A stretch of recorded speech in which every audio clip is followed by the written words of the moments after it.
ഹരിശ്രീ ഗണപതയേ നമ. അവിഘ്നമസ്തു. ഓം നമോ ഭഗവതേ വാസുദേവായ ശ്രീകൃഷ്ണ പരമാത്മനേ നമ. എല്ലാ ഭക്തമക്കൾക്കും എൻ്റെ വിനീതമായ പ്രണാമം. എല്ലാവർക്കും ഭഗവത് കൃപയും ശാന്തിയും സമാധാനവും എല്ലാ നന്മകളും ഉണ്ടാകണമേ എന്ന് പ്രാർത്ഥിക്കുന്നു. ഓം ലോക സമസ്ത സുഖിനോ ഭവന്തു. നമുക്ക് നാരായണീയം സ്വല്പം നോക്കാം മക്കളെ. ദശകം 79 ഇനി വായിക്കാനുള്ളത്. നമുക്ക് രുക്മിണീഹരണം. ബലരാമൻ വിവാഹമൊക്കെ കഴിഞ്ഞ് ഭഗവാൻ കൃഷ്ണന് ആലോചന എങ്ങനെയാ, ശിശുപാലനെ കൊണ്ട് രുക്മിണിയുടെ സഹോദരൻ രുക്മി ശിശുപാലനെ കൊണ്ട് വിവാഹം കഴിപ്പിക്കാൻ സഹോദരിയായ രുക്മിണിയെ. അങ്ങനെ ദേവി എന്ത് ചെയ്തു? ഭഗവാനെ തന്നെ പ്രതീക്ഷിച്ച് കുട്ടിനാളൊട്ടേ ഇരിക്കുക, ഭഗവാനെ പ്രാർത്ഥിച്ചിരിക്കുക, കൃഷ്ണനെ മതി. അപ്പോൾ ഇങ്ങനെ വിവാഹത്തിൻ്റെ മൂർധന്യാവസ്ഥ എത്തിയപ്പോൾ രുക്മിണി ഒരു ബ്രാഹ്മണനെ ഭഗവാന്റെ അടുക്കലേക്ക് വിട്ടു ഈ വിവരം പറയാൻ. അപ്പോൾ ഭഗവാൻ എന്താ പറഞ്ഞു വിട്ടത്? ബ്രാഹ്മണൻ ഭഗവാനോട് ഇന്ന് പറഞ്ഞപ്പോൾ 78ാമത്തെ ശ്ലോകം നമ്മൾ ഒടുക്കം വായിച്ചത്, അല്ലയോ സുഹൃത്തേ ബ്രാഹ്മണശ്രേഷ്ഠ, അവൾക്ക് എന്നോടുള്ളതിനേക്കാൾ ഏറെ പ്രേമം എനിക്ക് അവളോടുണ്ട്. നമ്മളിതിൽ മനസ്സിലാക്കേണ്ടത് എന്താ? നമുക്ക് എത്രത്തോളം ഭക്തി ഭഗവാനോടുണ്ട് അതിൻ്റെ ഇരട്ടി നമുക്ക് ഇങ്ങോട്ട് ഒരു ഭക്തനെ ഭഗവാൻ അങ്ങനെയാ, ഈശ്വരൻ അങ്ങനെയാ. ഇവിടെ രുക്മിണിയും ഭക്തയായിട്ടാണ് ഭഗവാനെ ഭർത്താവായി വേണം, എന്നാലോ ഈശ്വരനായിട്ട് കാണുന്നു. രുക്മിണിയുടെ ഭർത്താവായിട്ട് വേണമെങ്കിൽ പോലും അവിടെ എന്താ ഭജിക്കുക, ഭഗവാനെ തന്നെ എന്നുള്ള ധ്യാനം കൂടെ ഉണ്ട് അവർക്ക്. നമ്മൾ ഒരു ഭക്തൻ എന്താ വേണ്ടത്? ഭഗവാനോട് അഭയമായി എല്ലാ കാര്യങ്ങൾക്കും വേണ്ടി നമുക്ക് ഭഗവാനെ അഭയം പ്രാർത്ഥിക്കുമ്പോൾ നമ്മുടെ ഭക്തിയും പ്രേമവും എങ്ങനെയുണ്ട് അതനുസരിച്ച് ഇരട്ടി സ്നേഹം ഇങ്ങോട്ട് തരും. അല്ലാതെ ഒന്ന് അങ്ങോട്ട് കൊടുക്കുമ്പോൾ ഭഗവാൻ രണ്ട് ഇങ്ങോട്ട് തരുമെന്നെൻ്റെ അർത്ഥം.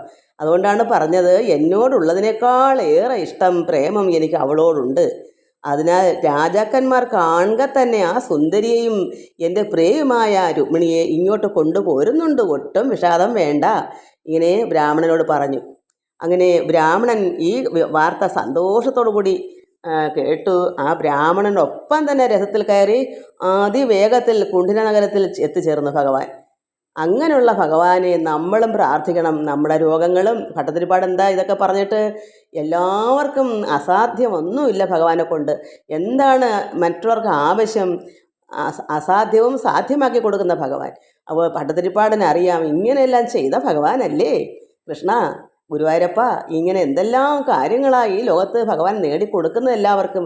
അങ്ങനെ ഉള്ളപ്പോൾ നീ നിസാരമായ ഈ വാതരോഗം, എൻ്റെ രോഗത്തെ ശമിപ്പിക്കാൻ എന്താ അങ്ങേക്ക് കഴിവ്? എല്ലാത്തിനും കഴിവുള്ള ആളല്ലേ, അതുകൊണ്ട് എൻ്റെ ആപത്തുകളെ ശമിപ്പിക്കണമെന്ന് നമ്മളും പറയണം. നമ്മുടെ എല്ലാത്തിനും ലോകപിതാവായ ദൈവത്തിന് ഒന്നും അസാധ്യമായിട്ടില്ല. അപ്പോൾ നമ്മുടെ ഇതൊക്കെ ഭഗവാൻ എന്താ ഒരു പുഷ്പം പോലെയേ ഉള്ളുന്ന്, അതെല്ലാം നിവർത്തിക്കും. അതിന് നമ്മളെന്താ വേണം? ഭഗവാനെ ആശ്രയിക്കണം. ഒരു ഭക്തനായി തീരുക, ഒരു ദൈവ പൈതലായി തീരുക. ഭഗവാനുടെ പ്രേമം വർദ്ധിക്കുമ്പോൾ നമ്മുടെ സ്വഭാവത്തിന് മാറ്റം വരണം, നമ്മുടെ പ്രവൃത്തിക്ക് മാറ്റം വരണം. അപ്പോഴാണ് ഭഗവാൻ നമ്മളോട് ഇഷ്ടം വരുന്നത്. നമ്മൾ ദുഷ്പ്രവൃത്തിയും ദുഷ്കർമ്മമൊക്കെ ചെയ്തുകൊണ്ട് ഭഗവാനെ സ്നേഹിക്കാൻ പറ്റുമോ? അപ്പോൾ നമ്മുടെ പ്രവൃത്തികളെല്ലാം നന്നായി വരണം, അപ്പോഴാണ് ഭഗവാൻ നമ്മളോട് ഇഷ്ടം വരുന്നത്. നമുക്ക് ഇനി അങ്ങനെ ഭഗവാനിനെ എന്താ രുക്മിണിയെ വിവാഹം കഴിക്കുന്നതിനെ പറ്റി നമുക്ക് വായിക്കാം. ദശകം 79 രുക്മിണീഹരണം. ശ്ലോകം 1 വായിക്കാം. ശ്ലോകം 1 രുക്മിണീഹരണം, 79ാമത്തെ ദശകം 79. ഇതിങ്ങനെ വെച്ചില്ലെങ്കിൽ ഈ പടം ഇതിൽ വരണം. ഭഗവാന്റെ ഫോട്ടോ അവിടെ വരണമെങ്കിൽ ഇതിങ്ങനെ തന്നെ വെക്കണം. ഇത് ഭാഗവത്തിൽ ഇങ്ങനെ നമുക്ക് വെക്കാൻ പറ്റില്ല. ഭഗവാൻ കൃഷ്ണനെടുത്ത് ആ വിഗ്രഹം എടുത്ത് ഭാഗവത്തിന് മുകളിൽ വെക്കാൻ പറ്റത്തില്ലല്ലേ. അതുകൊണ്ടാണ് കണ്ട് വായിക്കുമ്പോൾ എനിക്ക് ഇതാകുമ്പോൾ ഈ കൊച്ചൊരു ഫോട്ടോയാണ്, ഇതെടുത്ത് ഇങ്ങനെ വെച്ചാൽ മതി. അപ്പോൾ എനിക്ക് ഇത് തന്നെ അതിൽ വരും, അതുകൊണ്ട് അതിന് പാടില്ല. അപ്പോൾ രുക്മിണീഹരണം നമുക്കത് വായിക്കാം.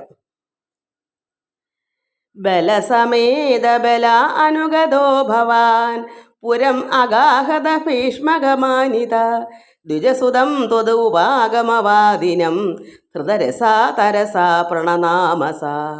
ബലസമേത ബലാനുഗതോ ഭവാൻ പുരം അഗാഹത ഭീഷ്മകമാനിത ദ്വിജസുതം ത്വദ് ഉപാഗമവാദിനം ഹൃദരസാ തരസാ പ്രണനാമസാ.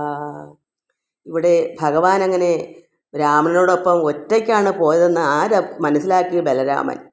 സഹോദരങ്ങളല്ലേ, ഒറ്റയ്ക്കിങ്ങനെ പോയാൽ എന്തെങ്കിലും വല്ല യുദ്ധമോ വല്ലതോ ഉണ്ടാകുമോ എന്നുള്ള ഭയം കൂടപ്പറവൾക്ക് കാണുമല്ലോ. ഭഗവാന്റെ ജ്യേഷ്ഠനല്ലേ, അടങ്ങിയിരിക്കാൻ പറ്റുമോ വീട്ടിൽ? അതുകൊണ്ട് ഭഗവാൻ ഒറ്റയ്ക്ക് രുക്മിണിയെ കൊണ്ടുവരാൻ ബ്രാഹ്മണനോടൊപ്പം പോയത് കണ്ട ബലരാമൻ ഉടനെ തന്നെ സൈന്യങ്ങളെ കൂട്ടി ഭഗവാനോട് പറയുന്നു, കൃഷ്ണ ഗുരുവായൂരപ്പ, ആ ബലരാമൻ ഭഗവാനെ ഒറ്റയ്ക്ക് പോന്ന കണ്ടുകൊണ്ട് സൈന്യങ്ങളെയും കൂട്ടി ഭഗവാനെ അങ്ങയെ അനുഗമിച്ചു. കൃഷ്ണൻ പറഞ്ഞു, ജ്യേഷ്ഠ എന്നോടൊപ്പം വരണമെന്ന് പറഞ്ഞില്ല. ഭഗവാന് ഈ ലോകം മൊത്തവും പരിപാലിക്കുന്ന ഭഗവാന് അങ്ങനെ കാണാൻ വല്ലതും ആവശ്യമുണ്ടോ? അതുകൊണ്ട് ഭഗവാൻ വിചാരിക്കുമ്പം എത്രമാത്രം ഗോക്കളെ ഭഗവാൻ സൃഷ്ടിച്ചു ഭഗവാന്റെ നിർമ്മിതമായ മായയാൽ. അപ്പം എത്രമാത്രം സൈന്യത്തെ ഭഗവാൻ സൃഷ്ടിച്ചുകൂടി. പക്ഷേ ബലരാമൻ മനസ്സിനകത്ത് സഹോദരനല്ലേ, അനുജനല്ലേ, കുട്ടിയല്ലേ, ഇതൊക്കെ ചിന്തിച്ചുകൊണ്ട് ഒറ്റയ്ക്കാണല്ലോ എൻ്റെ അനുജൻ പോയേക്കുന്നത്, അതുകൊണ്ട് ഒത്തിരി സൈന്യങ്ങളെയും കൂട്ടി ഭഗവാന്റെ അടുക്കലേക്ക് അനുഗമിച്ച് കൂടെ പോയി, പുറകെ പോയി. അങ്ങനെ അവിടെ വല്ല യുദ്ധവും വല്ല ഉണ്ടായാലോ എന്നൊരു ശങ്ക രാമനുണ്ടായി. അതാണ് സൈന്യസമേതം അനുഗമിച്ചത്. എന്തെങ്കിലും പ്രശ്നങ്ങൾ നേരിട്ടാലോ എന്നൊരു ശങ്ക, ഒരു മനസ്സിലൊരു സംശയം എന്തായി വരും അറിയില്ലല്ലോ. എന്നാൽ നമുക്ക് മുന്നേ കൂട്ടി തന്നെ ചിന്തിച്ചുകൊണ്ട് കുറേ സൈന്യങ്ങളുമായിട്ട് തന്നെ പുറകെ വിട്ടുപിടിച്ചു. അവർ അങ്ങനെ കുണ്ഠിനത്തിലെത്തിയപ്പോൾ ഭീഷ്മക നൃപൻ രാമകൃഷ്ണന്മാർ വിവാഹത്തിൽ പങ്കുകൊള്ളാൻ എത്തിയിരിക്കുന്നത് അറിഞ്ഞ് അവരെ എതിരേറ്റ് സൽക്കരിച്ച് വാസസ്ഥാനം ഒരുക്കി കൊടുത്തു. ഇങ്ങനെ ഭഗവാനും ഒക്കെ വന്നു എന്നറിഞ്ഞു. ഭഗവാനും അതിൻ്റെ പുറകെ രാമനും ഉണ്ടല്ലോ, ബലരാമനും ഉണ്ടല്ലോ. അപ്പം വിവാഹത്തിന് പങ്കുകൊള്ളാൻ വന്നെന്നാണ് അവർ കരുതുന്നത്. അവിടെ രാജാക്കന്മാരെല്ലാം ഉണ്ട്. പിന്നെ എത്രയോ ദിവസത്തെ ഉത്സവം പോലെയാണ് വിവാഹ ചടങ്ങ്. കുറേ ദിവസം കൊണ്ട് അവിടെ എല്ലാവരും ഉണ്ട്. അപ്പം ഇതുപോലെ അതിൽ പങ്കുകൊള്ളാൻ വന്നിരിക്കുകയാണെന്ന് കരുതി അവരെന്ത് ചെയ്തു? പെട്ടെന്ന് തന്നെ എഴുന്നേറ്റ് സൽക്കരിച്ച് ഭഗവാനെയും രാമനെയും സൽക്കരിച്ചിട്ട് വാസസ്ഥാനം, നല്ല ഇരിപ്പിടമൊക്കെ ഒരുക്കി അവർക്ക് കൊടുത്തു. ആ സമയം ബ്രാഹ്മണൻ എന്ത് ചെയ്തു?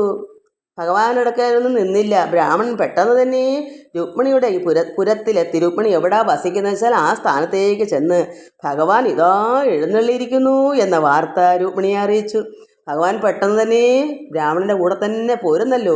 ഈ വാർത്ത രുക്മിണിയെ അറിയിക്കണ്ടേ? അവരല്ലേ വിഷമിച്ചിരിക്കുന്നത്, അവരുടെ മനസമാധാനം കൊടുക്കണ്ടേ? പെട്ടെന്ന് തന്നെ ചെന്ന് ബ്രാഹ്മണൻ രുക്മിണിയുടെ പുരത്തിലെത്തി ഭഗവാൻ ദാ എഴുന്നള്ളിയിരിക്കുന്നു എന്ന വാർത്ത രുക്മിണിയെ അറിയിച്ചു.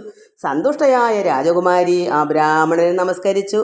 കേട്ടപ്പോൾ തന്നെ സന്തോഷം കൊണ്ട് അത്രമാത്രം ഹൃദയം ഭഗവാനോടുള്ള സ്നേഹവും ബ്രാഹ്മണനിൽ പോയ വിവരം നന്നായി വന്നല്ലോ. രുക്മിണിക്ക് ഇഷ്ടമായ വാർത്ത കൊണ്ടാണല്ലോ വന്നത്. കാരണം ഇവിടെ ഭഗവാൻ ഇവിടെ എത്തിയിരിക്കുന്നു അല്ല, വരാമെന്നൊന്നും അല്ല ഭഗവാൻ പറഞ്ഞു വിട്ടത്. ഞാൻ അവിടെ വന്നിരിക്കും എന്നല്ല പറഞ്ഞത്. ഭഗവാൻ കൂടെ ഇനി പോരുക ചെയ്തത്. അപ്പോൾ രുക്മിണിക്ക് എത്രമാത്രം സന്തോഷമാകും. അപ്പോൾ ആ ബ്രാഹ്മണൻ്റെ വാർത്തയും അതുപോലെ രുക്മിണി അങ്ങേ തന്നെ കാത്തിരിക്കുന്നു എന്ന് പറയുമ്പോൾ ആ ദൂതും ആ ബ്രാഹ്മണൻ്റെ വർത്തമാനമെല്ലാം ഭഗവാൻ കേട്ടപ്പോൾ ബ്രാഹ്മണനെ കൂടെ തന്നെ ഇങ്ങ് പോരുന്നു. ഇത് മനസ്സിലാക്കി ബ്രാഹ്മണനെ രുക്മിണി നമസ്കരിച്ചു. ശ്ലോകം 2.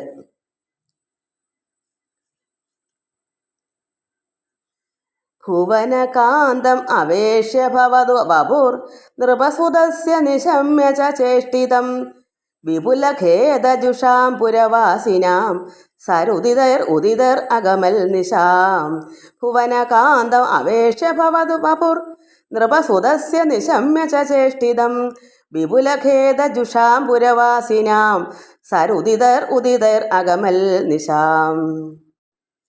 ലോകത്തിലെ ഏറ്റവും സുന്ദരൻ കൃഷ്ണനാണ്, സുന്ദരി രുക്മിണിയുമാണ്. ലോകത്തിൽ വെച്ച് ഏറ്റവും സുന്ദരനും സുന്ദരിയുമാണ് ഭഗവാൻ കൃഷ്ണനും രുക്മിണിയും. ആ സുന്ദരനും സുന്ദരിയും ഒന്ന് ചേർന്നാലേ ശരിയാകൂ. അപ്പോൾ ഒരു സുന്ദരന് എന്താ വേണ്ട? ഒരു സുന്ദരി തന്നെ വേണം. അത് നമുക്ക് ലോക നിയമം അങ്ങനെ തന്നെയാണല്ലോ. നല്ലൊരു പുരുഷന് അതിന് ചേരുന്ന ഒരു സ്ത്രീയെ വേണം. അതായത് അകവും പുറവും ഭഗവാന് സുന്ദരനാണെങ്കിൽ അകവും പുറവും അതുപോലുള്ള സുന്ദരിയായിരിക്കണം. അല്ല, പുറമേയുള്ള സുന്ദരത്വം അല്ല ഇവിടെ. രണ്ടും ഒരുപോലെ ഇരിക്കണം. പുറമേ അഴകും സുന്ദരത്വവും അതിനേക്കാൾ ഉപരി ഹൃദയത്തിലും അതിനേക്കാൾ വേണം. അതാണ് യഥാർത്ഥ സുന്ദരത്വം. ഇത് 2 പേർക്കും ഉണ്ട്, എന്നാലേ ശരിയാകത്തുള്ളൂ. ഈ രാജകുമാരനായ രുക്മി ചെയ്തതൊക്കെ കഷ്ടമാണെന്നാണ് അവിടെ മറ്റുള്ള പുരവാസികൾ പറയുന്നത്. എന്താ കാരണം? ഈ സുന്ദരനായ കൃഷ്ണനെ കണ്ടപ്പോൾ അവിടെയുള്ള അടുത്ത് വസിക്കുന്ന പുരവാസികൾ പറയുന്നു, ഈ രാജകുമാരനായ രുക്മി, അത് രുക്മിണിയുടെ സഹോദരൻ രാജകുമാരനാണല്ലോ, രാജാവിൻ്റെ മക്കളല്ലേ രുക്മിണിയും. ആ സഹോദരൻ രുക്മി ചെയ്ത കാര്യം മഹാകഷ്ടം. കാരണം എന്താണ്? രുക്മിണിയെ ശിശുപാലന് കൊടുക്കുന്നത് ഭൂഷണമല്ല. ശിശുപാലൻ ഉള്ളം ദുഷ്ടനാണ്. പുറമേ വല്ല സൗന്ദര്യം ഉണ്ടോ എന്ന് കണ്ടറിയണം.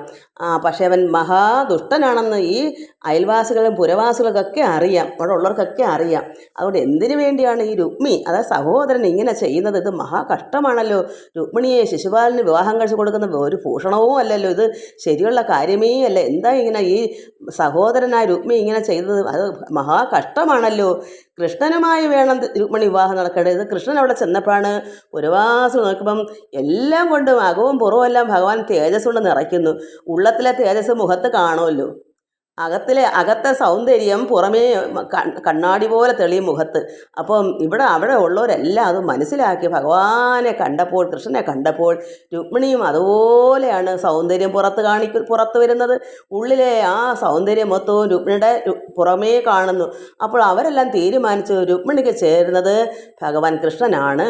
അതുകൊണ്ട് ഒരിക്കലും ഈ ബന്ധം ശിശുപാലനോടുള്ള വിവാഹം ചേർന്നതല്ല, ഇവിടെ കൃഷ്ണനും രുക്മിണിക്കുമാണ് ചേർച്ച എന്ന് അവിടെ ഉള്ളവരത്രയും കണ്ടിട്ട് അവരുടെ ഉള്ളത്തിൽ തങ്ങളി അവരൊക്കെ പറയുന്നു, എന്താ ഈ രുക്മി ഇങ്ങനെ ചെയ്തത്? കഷ്ടമായി പോയല്ലോ. രുക്മിണിയെ ഇത്രയും നല്ലൊരു കുട്ടിയെ ഈ ദുഷ്ടനെ പിടിച്ച് കൊടുക്കുന്നത് ഭൂഷണമല്ലല്ലോ. കൃഷ്ണനുമായി വേണം രുക്മിണി വിവാഹം നടക്കേണ്ടത് എന്നാണ് അവിടെ കണ്ടവരൊക്കെ പറഞ്ഞത്. എന്നിങ്ങനെ പുരവാസികൾ ഓരോന്ന് പറഞ്ഞും വിലപിച്ചും രാത്രി അങ്ങ് കടന്നുപോയി. അവിടെ കണ്ട കാഴ്ച പകൽ കണ്ട, കാരണം ഇവിടെ ഉത്സവം പോലെയാണ് ഇവിടെ വിവാഹം എന്ന് പറഞ്ഞാൽ. നമുക്ക് തന്നെ 2 ദിവസത്തെ വിവാഹം, തലേന്നും പിറ്റേന്നും. അവിടെ അന്നത്തെ കാലത്ത് രാജാക്കന്മാരല്ലേ, രാജകുമാരികളല്ലേ, അപ്പോൾ അവർക്കൊക്കെ ഒത്തിരി ദിവസം ഇങ്ങനെ അവിടെ സദ്യയും എല്ലാവരുമായിട്ടുള്ള കൂടിക്കാഴ്ചകളും അങ്ങനെയുള്ളൊരു കാലമാണ്. അതുകൊണ്ട് ഇങ്ങനെ രാത്രി ഇതെല്ലാം ഈ കണ്ടവർ ഭഗവാനോടെ ചെന്നതും കണ്ടതുമെല്ലാം ഓർത്തപ്പോൾ, രുക്മിണിയെ വെച്ച് നോക്കുമ്പോൾ കൃഷ്ണനോടെ ചെന്നപ്പോൾ അവിടെ രാജകുമാരന്മാരുടെ അടുക്ക എല്ലാ രാജാക്കന്മാരായി ഇരിക്കുന്നു. അവിടെ ചെന്ന് നല്ല ഇരിപ്പിടത്ത് ഇരുന്നപ്പോൾ കണ്ടവർക്കൊക്കെ തോന്നി, ഇത് കൃഷ്ണനാണെങ്കിൽ എത്ര ഉത്തമമായതിന്. ലോകസുന്ദരനായ കൃഷ്ണന് ലോകസുന്ദരിയായ രുക്മിണിയെയാണ് ചേർച്ച. എന്തുകൊണ്ട് ഈ രുക്മി സഹോദരൻ ഇങ്ങനെ ഈ കഷ്ടം, മഹാകഷ്ടം, എന്താ ഇങ്ങനെ ഈ കുട്ടിയെ പിടിച്ച് ദുഷ്ടന് കൊടുക്കുന്നത് എന്നിങ്ങനെ വിലപിച്ച് അവിടെ കണ്ടവരെല്ലാം വിലപിക്കുന്നതാണ്. അത്ര സുന്ദരിയാണ് രുക്മിണി. ഒരിക്കലും ശിശുപാലന് കൊടുത്തുകൂടാ. അത് ഹൃദയം പൊടിയുന്ന അവിടെയുള്ള മറ്റ് ആൾക്കാർക്ക്. എന്താ കാരണം? അത്രത്തോളമാണ് ആ രുക്മിണിയുടെ മനസ്സും സ്വഭാവങ്ങളും അവരോട് ചെയ്യുന്നത്. അപ്പോൾ ആ നന്മ ജനങ്ങൾ അറിയുന്നു. അപ്പോൾ അതിന് ചേർന്നത് കൊണ്ടാണ് കൃഷ്ണനെ അവർ തന്നെ തിരഞ്ഞെടുക്കുന്നു. അങ്ങനെ കരയുന്നു. രാത്രി മൊത്തവും ഇങ്ങനെ കഴിച്ചു കൂട്ടി. എന്താ ഭഗവാൻ ഇതിൻ്റെ മാർഗം എന്ന് പുരവാസികളെല്ലാം ചിന്തിച്ചും പറഞ്ഞും ഓരോന്ന് വിലപിച്ച് കരഞ്ഞൊക്കെ രാത്രി അങ്ങ് കടന്നുപോയി. നമുക്കിനി അടുത്ത ശ്ലോകം അടുത്ത പ്രാവശ്യം വായിക്കാം. എല്ലാവർക്കും നമസ്കാരം. സർവത്ര ഗോവിന്ദ നാമ സങ്കീർത്തനം. ഗോവിന്ദ ഗോവിന്ദ.